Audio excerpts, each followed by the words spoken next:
SI Dipankar আমাদের ঘরে আসে রাত বেরাত আসে, বলে কি আসামি আছে দরজা খোলো। এবার দরজা খুলি, দরজা খোলার পরে আমরা বলি যে আসামি নাই আমাদের এখানে। তার চারিদিক দিয়ে খোঁজাখুঁজি করে হাবি জাবি উল্টাপাল্টা গালাগালি দেয়। গালাগালি দেওয়ার পরে পাশে দেখে কেউ আছে কিনা, চারিদিকে তাকায় তাকায় দেখে যে আমি একলা। আমার শাশুড়িরা অন্য রুমে আছে, বিটার বড়া অন্য রুমে আছে। এসে বলে কি যে টাকা পয়সা দিতে হবে, এই করলে আপনার ছেলেদের কিছু বলবো না, আপনার স্বামীরা কিছু বলবো না। এসআই দেবাকার রাত বেড়াতে এসে ঘরে ঢুকে যায়। আমার নিষেধ করলে ঘরে ঢোকে।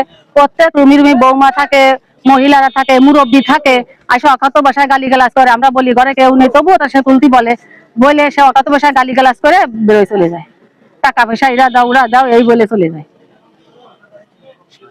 23/6/2026 তারিখে আনুমানিক রাত 9:30 সময় আমার কর্তৃপক্ষের অনুমতি ব্যতীত নাবারণ সাতক্ষীরা মোড় সাদেকুল্লার সামনের থেকে আমাকে আটক করে গাড়িতে আনা সময় তারা আমাকে শারীরিক নির্যাতন করে। আমার ডান হাতের কবজির উপরে সিগারেটের আগুনের ছেঁকা দিয়ে আমার মোবাইলের পাসওয়ার্ড নেয়।